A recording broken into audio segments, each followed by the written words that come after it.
할렐루야, 감사합니다. 예수 그리스도 이름으로 하나님 말씀 증거하겠습니다. 먼저 하나님 말씀 마태복음 25장 14절에서 30절 말씀 찾겠습니다. 신약성경 43쪽입니다. 마태복음 25장 14절에서 30절 말씀 제가 봉독하겠습니다. 또 어떤 사람이 타국에 갈새 그 종들을 불러 자기 소유를 맡김과 같으니 각각 그 재능대로 하나에게는 금 5달란트를, 하나에게는 2달란트를, 하나에게는 1달란트를 주고 떠났더니 5달란트 받은 자는 바로 가서 그것으로 장사하여 또 5달란트를 남기고 2달란트 받은 자도 그같이 하여 또 2달란트를 남겼으되 1달란트 받은 자는 가서 땅을 파고 그 주인의 돈을 감추어 두었더니 오랜 후에 그 종들의 주인이 돌아와 저희와 회개할세 5달란트 받았던 자는 5달란트를 더 가지고 와서 가로되 주여 내게 5달란트를 주셨는데 보소서 내가 또 5달란트를 남겼나이다. 그 주인이 이르되 잘하였도다. 착하고 충성된 종아, 네가 작은 일에 충성하였음에 네가 많은 것으로 네게 맡기리니 내 주인의 즐거움에 참여할지어다 하고 2달란트 받았던 자도 와서 가로되 주여 내게 2달란트를 주셨는데 보소서 내가 또 2달란트를 남겼나이다. 그 주인이 이르되 잘하였도다. 착하고 충성된 종아, 네가 작은 일에 충성하였음에 내가 많은 것으로 네게 맡기리니 내 주인의 즐거움에 참여할지어다 하고 1달란트 받았던 자도 와서 가로되 주여 당신은 굳은 사람이라 심지 않은 데서 거두고 해치지 않은 데서 모으는 줄을 내가 알았으므로 두려워하여 나가서 당신의 달란트를 땅에 감추어 두었었나이다. 보소서 당신의 것을 받으셨나이다.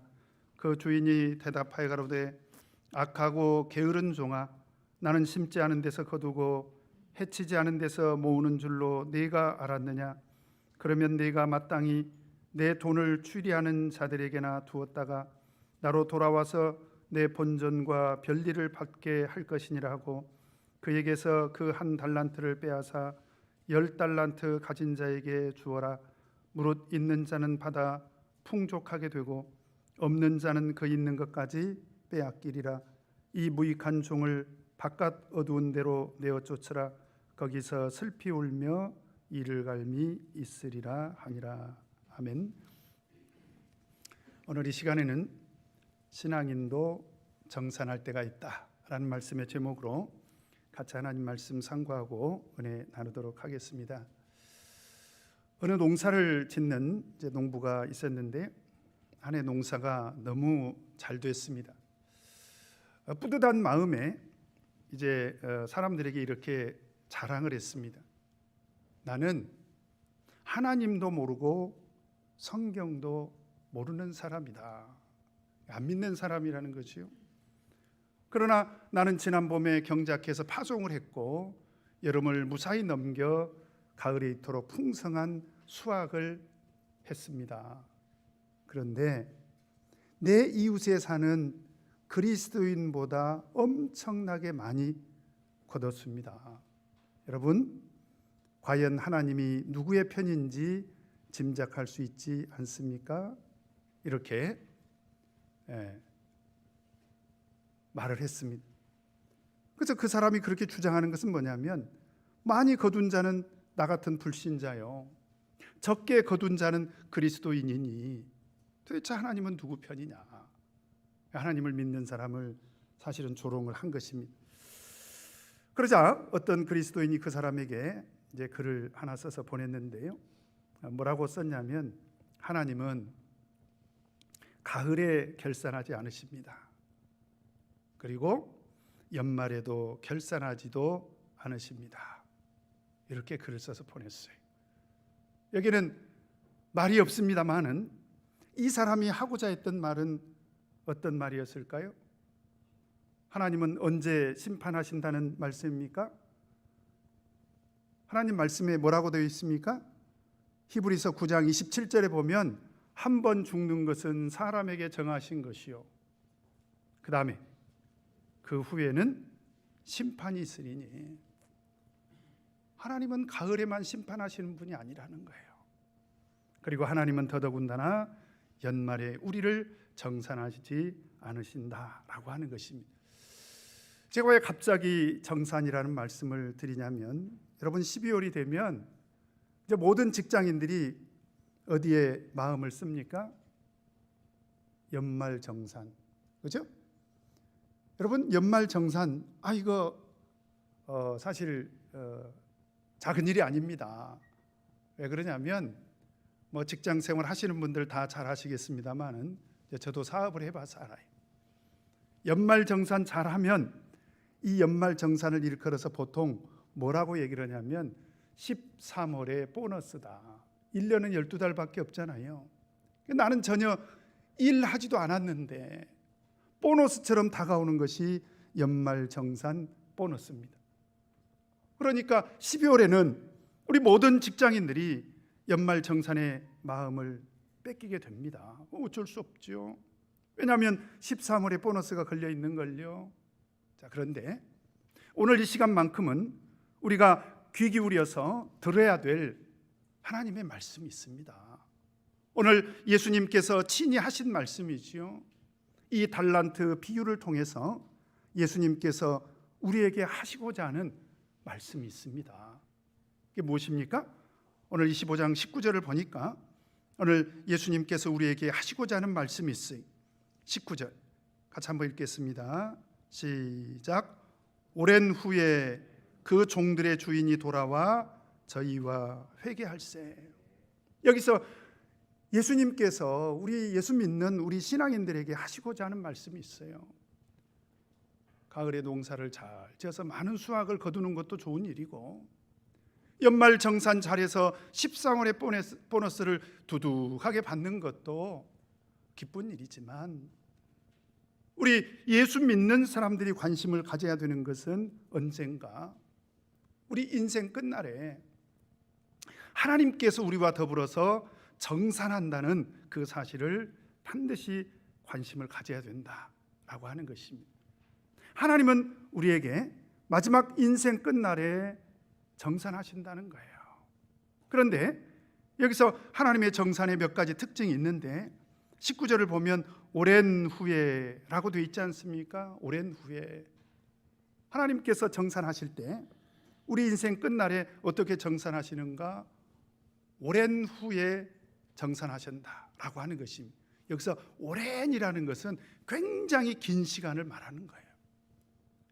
이건 무엇을 의미하냐면 충분한 시간을 주신다는 거예요, 우리에게.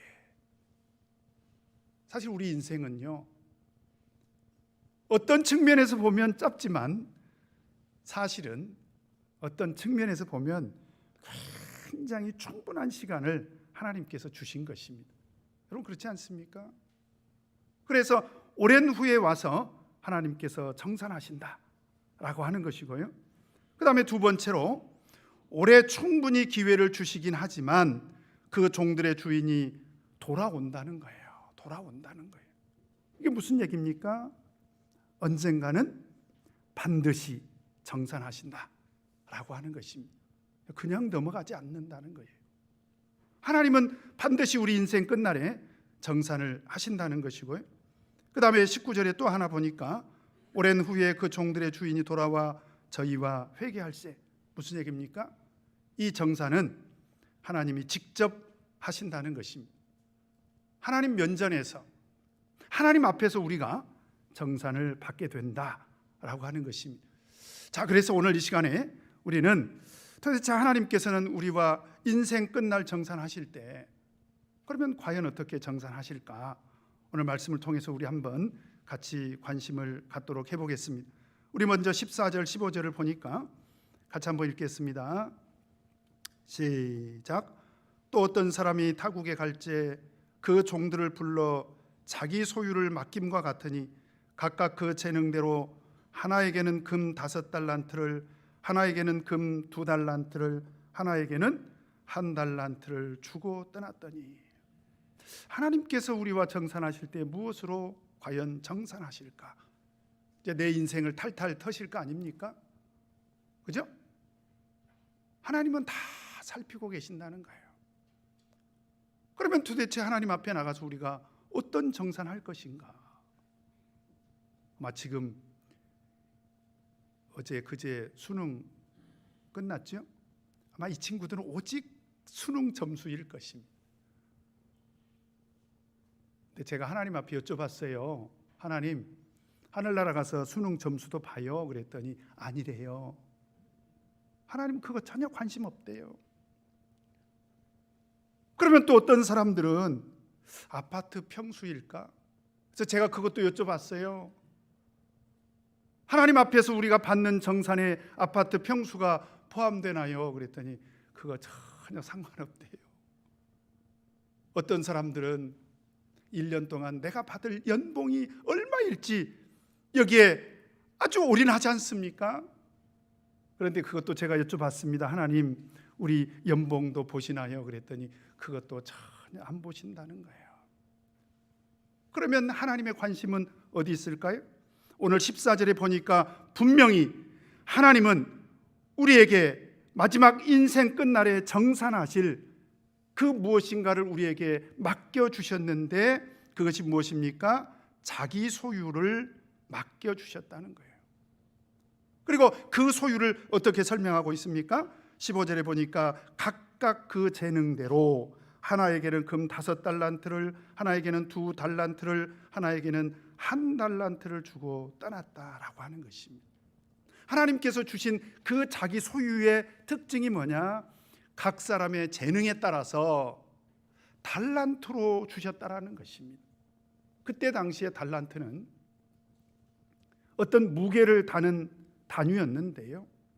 여러분, 금 1달란트라고 한다면 뭐 오늘날 화폐 가치로 이걸 계산하기가 쉽지는 않습니다만은 그때 당시에는 금 1달란트가 6,000데나리온이었습니다. 6,000데나리온. 한 데나리온이 하루 품삯이었어요. 그러면 계산해 본다면 6,000데나리온은 대략 20년치 연봉이 됩니다. 우리 안나자매 20년 연봉 빨리 계산해 봐. 꽤 되지? 안 밝혀도 돼. 안 밝혀도 돼. 연봉이 2천만 원이라도 20년치 연봉이면 4억이야. 원주 가서 아파트 한 채는 살 수 있어. 서울에서는 살려고 하지 마. 그렇죠? 이거 적지 않은 돈입니다.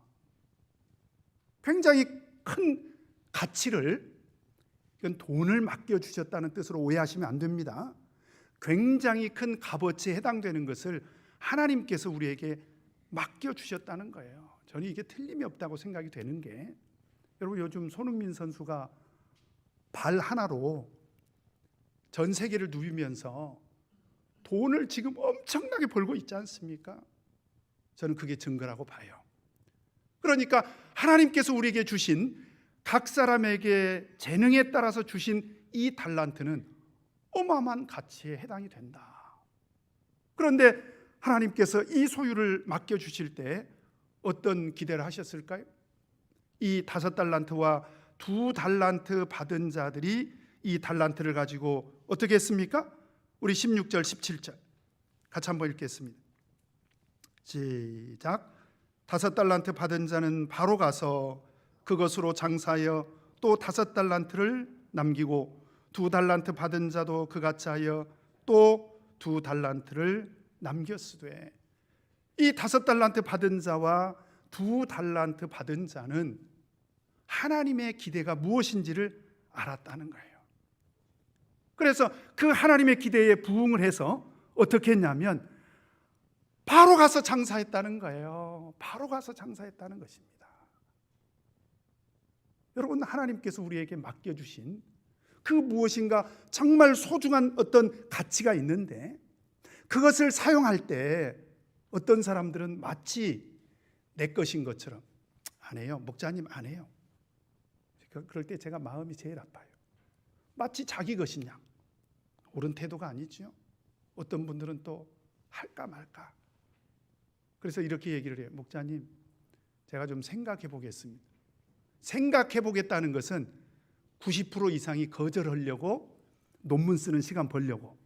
그래가지고 충분히 논문을 써가지고 목사님 제가 생각해 봤는데요. 심지어 어떤 분들은 기도까지 했다는 거예요. 기도까지 했는데 목사님 아무래도 안 되겠어요. 저는 하고 안 하고의 문제가 아니라 태도의 문제라는 거예요. 어떻게 해서 하나님 앞에서 하나님께서 주신 그 재능과 은사를 사용함에 있어서 망설이느냐는 것입니다. 그리고 마치 자기 것인 양 내가 기분이 좋으면 사용할 수 있고 내가 기분이 나쁘면 사용할 수 없고 이렇게 생각하냐는 것입니다. 오늘 하나님께서 우리에게 주신 은사와 재능은 하나님께서 우리에게 어떻게 사용하기를 바라시느냐. 오늘 5달란트 받은 자, 2달란트 받은 자가 우리에게 해답을 제시하고 있습니다. 어떻게 사용하는 것입니까? 바로 가서 장사했다는 거예요. 기다렸다는 듯이. 여러분, 우리 어린아이들이요, 부모로부터 선물을 받지 않습니까? 먹을 것을 받았다. 안나, 엄마 아빠가 먹을 것을 주셨어. 굉장히 귀한 거잖아. 그때는 틀림없지. 뭐 얼굴 보니까 벌써 써져 있네. 그럼 어떻게? 그거 잘 뒀다가 내가 10년 후에 먹어야 되겠다. 그렇게? 아니죠. 받고 돌아서면서 뜯어요. 그렇지 않습니까? 기다렸다는 듯이. 장난감 선물 받았지, 인형 선물 받았지. 그러면 그 인형 잘 모셔놨다가 내가 시집 갈 때 써야지. 나중에 내가 아들 낳고 딸 낳으면 그때 가서 줘야지. 그렇습니까? 안 그러지요. 바로 부둥켜 안고 뽀뽀하고 같이 인형놀이하고 친구 부르고 그러지 않습니까? 그런데 우리 하나님께서 우리에게 주신 것은 우리는 어떻게 지금 사용하고 있냐 이 말이죠. 정말 그 받은 것을 귀하게 여기고 소중하게 여기고 기다렸다는 듯이 그 하나님께서 우리에게 주신 그 소유를 지금 사용하고 있냐. 오해하지 마시길 바라는 것은 하나님께서 우리에게 달란트를 주시면서 세상에서 장사해서 이익을 남겨서 돈 벌기를 바라고 이 말씀을 하신 것은 아니라는 거예요. 이건 영적인 것을 말하고 있는 거예요.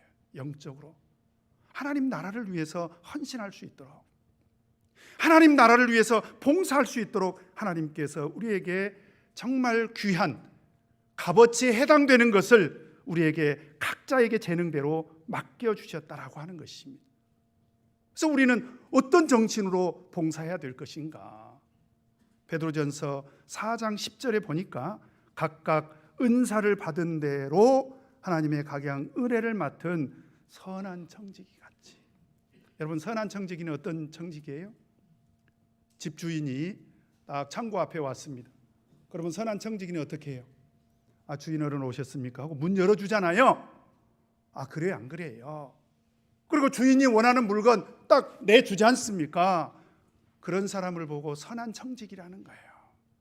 하나님께서 나에게 주신 것이 정말 귀하고 소중하고 내가 여기는 정말 값어치가 있는 그 무엇인가라고 여겨지는 것들이 있다면 우리는 그런 자세로 봉사를 해야 되는 것입니다. 바로 그것이 하나님께서 이제 내 인생 끝날에 하나님께서 마주 앉아서 한 사람 한 사람 놓고 하나님께서 그 사실을 정산하실 것입니다. 내가 너에게 맡겨준 이 소유, 그 재능과 달란트를 어떻게 너는 기쁜 마음으로 즐거운 마음으로 기다렸다는 듯이 청지기 정신을 가지고 사용했느냐, 이렇게 정산하실 것입니다. 그 다음에 두 번째 우리가 하나 또 생각할 것은, 그러면 하나님께서 정산하실 때 이제 하나님께서는 정산하시는 목적이 어디 있습니까? 어떤 사람에게는 상을 주시고 어떤 사람에게는 우리 생각하기 싫지만 우리에게는 해당이 안 되기를 바라지만 사실은 벌도 주십니다. 오늘 한 달란트 받았던 그 사람에 대해서는 제가 자세히 설명하진 않겠습니다. 근데 이 사람 벌 받았지 않습니까? 그렇다면 하나님께서 정산하실 때 하나님의 정산의 기준은 무엇일까? 우리 20절에서 23절을 보면 그 하나님의 정산의 기준을 알 수가 있습니다. 우리 20절에서 23절 같이 읽겠습니다. 시작. 5달란트 받았던 자는 5달란트를 더 가지고 와서 가로되 주연에게 5달란트를 주셨는데 보소서 내가 또 5달란트를 남겼나이다. 그 주인이 이르되 잘하였도다. 착하고 충성된 종아, 네가 작은 일에 충성하였음에 네가 많은 것으로 내게 맡기리니 내 주인의 즐거움에 참여할지어다 하고 2달란트 받았던 자도 와서 가로되 주연에게 2달란트를 주셨는데 보소서 내가 또 2달란트를 남겼나이다. 그 주인이 이르되 잘하였도다. 착하고 충성된 종아, 네가 작은 일에 충성하였음에 내가 많은 것으로 내게 맡기리니 내 주인의 즐거움에 참여할지어다 하고. 우리 지금 5달란트 받은 자가 5달란트 남겼잖아요. 그리고 2달란트 받았던 자는 몇 달란트 남겼습니까? 2달란트 남겼습니다. 이익이 어떤 사람은 5달란트, 어떤 사람은 2달란트, 이렇게 차이가 있지 않습니까? 그런데 정말 신기한 것은요, 하나님께서는 마지막 그 칭찬하실 때 21절에 5달란트 남긴 자와 23절에 2달란트 남긴 자에게 하신 그 칭찬의 말씀이요, 성경 구절이 이렇게 똑같을 수가 있습니까? 다시 한번 보세요. 빨리 보세요. 자, 토시 하나라도 틀린 것이 있으면 얘기하세요. 제가 1억 드리겠습니다. 있어요, 없어요? 없지요. 똑같이 칭찬하셨다라고 하는 것입니다. 자, 그렇다면 우리가 아닌 것은 아니라고 알아야 돼요. 하나님의 정산 기준은 누가 많이 남겼느냐, 누가 적게 남겼느냐를 보신다, 안 보신다? 안 보신다는 거예요. 여러분, 내가 많이 남겼다고 너무 뻐기면 안 돼요. 너무 높은 마음을 가지고 교만한 생각을 가지면 안 된다는 것입니다. 반대로 내가 가진 이익, 내가 얻은 이익이 너무 적다고 낙심할 필요도 없습니다. 실망할 필요가 없어요. 다만 받은 대로 내가 잘 사용하면 되는 거예요. 그러면 하나님의 정산의 기준은 무엇일까? 오늘 다시 한번 21절을 보니까 그 주인이 이르되 잘하였도다. 그 다음에 뭐라고 칭찬하십니까? 착하고 충성된 종아. 따라서 해보십니다. 착하고 충성된 종아. 이게 하나님의 정산의 기준이라는 거예요. 하나님은 그걸 보신다는 것입니다. 어떤 사람이 하나님 앞에 와서 헌신할 때 착한 마음으로 하는지 사실은 저는 잘 몰라요. 죄송합니다. 저는 잘 몰라. 어떤 사람이 하루 종일 교회 와서 청소했어. 대단한 것이지만 저는 잘 몰라요. 왜? 어떤 사람은 막 이를 갈면서 청소하거든. 나 혼자 와서 청소하게 만들고, 이 나쁜 놈들. 그게 착한 마음일 수가 없지 않습니까? 여러분, 그렇지 않습니까? 우리에게 맡겨진 일들 우리가 다 하느라고 하지만 어떤 경우는 정말 정성껏 최선을 다해서 그 아픈 몸을 이끌고도 봉사하시는 분들이 있는가 하면 어떤 사람은 그냥 했다는 거야. 내가 했다. 해치우듯이 그냥. 그런 경우도 있을 거 아니냐 말이죠. 근데 죄송하지만 저는 그걸 잘 몰라요. 하나님은 아실 것입니다. 그래서 하나님께서는 한순간순간 우리가 하나님 앞에 나와서 헌신하고 봉사할 때 착한 마음으로 봉사하는지, 그리고 얼마나 충성되게 하는지 그 사실을 보신다는 거예요. 그렇기 때문에 하나님께서는 칭찬하실 때도 뭐라고 칭찬하시냐면 내가 작은 일에 충성했으니 라는 말씀을 하십니다. 사실 천지 만물을 창조하신 그 하나님께서 무슨 손이 짧아서 우리 안나가 필요하겠어요, 그죠? 안나가 하나님 앞에 와서 일을 한다면, 네가, 죄송합니다, 안나 자매, 내가 갑자기 니라고 그러네. 안나 자매님 지구 한 바퀴 돌릴 수 있어? 우리는 하나님이 뭔가 부족해서 우리에게 요구하시는 게 아니에요. 다만 우리 마음을 보시는 것입니다. 우리가 얼마나 착하고 충성된 마음으로, 그래서 뭐라고 말씀하시냐면 내가 작은 일에 충성했으니, 하나님의 관심은 여기 있다는 거예요. 똑같은 마태복음 25장에 보면 그 양과 염소의 비유가 있지 않습니까? 그런데 양과 염소의 비유에도 예수님께서 뭐라고 또 칭찬하시냐면 25장 40절, 같이 한번 읽겠습니다. 시작. 임금이 대답하여 가라사대 내가 진실로 너희에게 이르노니 너희가 여기 내 형제 중에 지극히 작은 자 하나에게 한 것이 곧 내게 한 것이니라. 하나님은 작은 걸 좋아합니다. 하나님은 작은 걸 좋아해요. 그래서 정말 작은 것이라도, 예를 들면 제가 늘 목회하면서 우리 성도님들이 어떻게 교회 와서 봉사하고 헌신했으면 좋겠는가, 하여튼 우리가 세상에 나가서도 일할 때 시간당 최저 시급이라는 게 있지 않습니까? 있죠? 그럼 우리 성도님들도 교회 오셔서 최저 봉사가 있어야 될 거 아니냐, 이 정도는 해야 될 거 아니냐 라고 할 때 제가 늘 하는 얘기가 있습니다. 교회 오시면 내가 어떤 대우를 받을 것인가, 내가 어떻게 편하게 지낼 것인가, 이건 최저 봉사와는 전혀 상관이 없는 거고요. 내가 교회 와서 어떤 작은 일이라도 꼭 하나 하고 갔으면 좋겠는가 하고 유심히 보면요, 할 일이 천지입니다. 화장실에 화장지 갈아 끼우는 것도 있고요, 수건 교체하는 것도 있고요. 그런 얘기를 제가 했습니다. 그랬더니 어느 교회에서는 그분이 교통사고 후유증으로 이쪽 한쪽이 완전히 마비가 돼서 몸을 이렇게 굉장히 불편하게 움직이시는 분인데, 그분이 교회 오시면요 꼭 칠판을, 다른 분들은 손도 못 대게 해요. 그분이 정성껏 손 한 팔밖에 못 쓰는데도 정성껏 칠판을 닦고요. 그 다음에 식당에 내려가면 좀 보기 흉한 게 있죠. 신발들이 막 쫙 어지럽혀져 있는데 그 자매는 그 신발을 하나하나 다 이렇게 정리를 해요. 어쩌면, 제 생각입니다, 어쩌면 그분이 저보다 더 큰 상을 받을 수도 있겠다, 저는 그런 생각을 해봅니다. 여러분, 하나님께서 보시는 것은 정말 지극히 작은 일이라도 얼마나 착하고 충성되게 했느냐, 이 사실을 보신다는 거예요. 여러분, 하나님께서 우리에게 주신 그 소유를 사용하실 때 꼭 이런 정신으로 사용하시기 바랍니다. 그러면 마지막으로 하나님께서는 이제 우리에게 어떤 상을 주실 것인가, 우리 21절을 보니까, 자, 같이 한번 읽겠습니다. 25장 21절 다 같이 읽겠습니다.